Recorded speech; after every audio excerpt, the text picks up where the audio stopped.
Es una nueva revelación o un nuevo momento, un nuevo aire, un nuevo principio, un nuevo inicio de la cultura cubana, de la música cubana.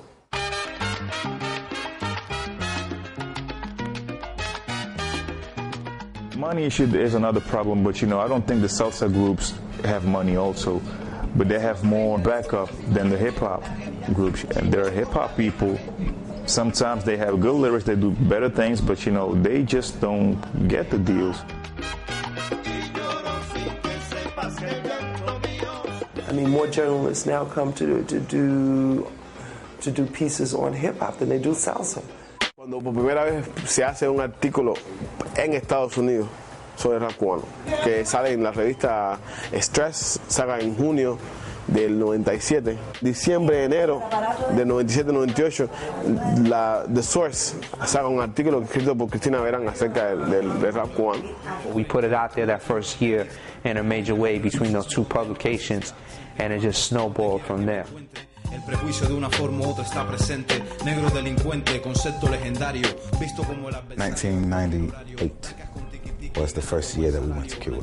I went with Mos Def and Talib Kweli, and we went on the back of the first Black August celebration in New York. We brought turntables, records, and our own voices to be a part of it. And I arrived in Cuba, and that's where my life changed. I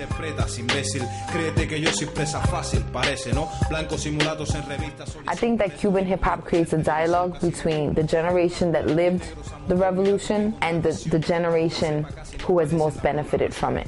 I think that it also opens a space for there to be a discussion about how the revolution needs to be redefined for the next generation. It is as much a voice of affirmation of the revolution as it is a voice of resistance to some of the shortcomings of the revolution. Los artistas en sus letras básicamente hablan sobre las dificultades actuales que tenemos los cubanos para vivir, ¿no? Hablan también de política, de la situación a nivel mundial.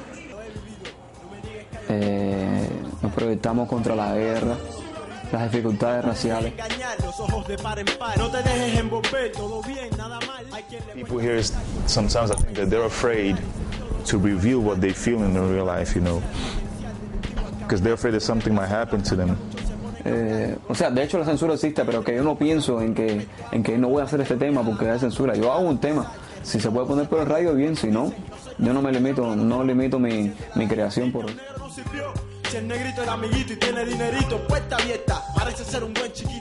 I saw examples of Dead Prez in Cuba. I saw examples of DMX in Cuba. I saw examples of Queen Latifah in Cuba. I saw examples of Snoop in Cuba. I saw examples of Buju Banton in Cuba.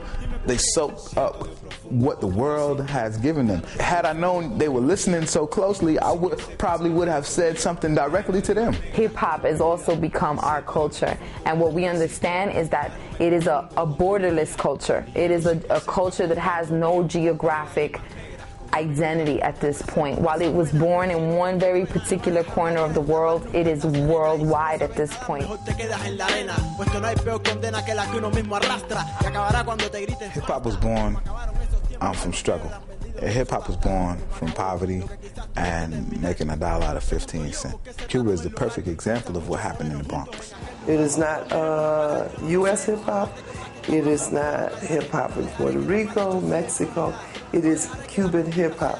There is a style of dress, a manner of expression, an alternative style of life. Like Karis said, rap is something you do, hip-hop is something you live. Los otros aquí son unos santos, de cuáles cuantos, tantos momentos oportunos, para que vengas tú a decirme a mí que no hay ninguno. Más fácil es culpar a alguno de color oscuro, supuestamente involucrado por lo que aparenta el léxico y la vestimenta.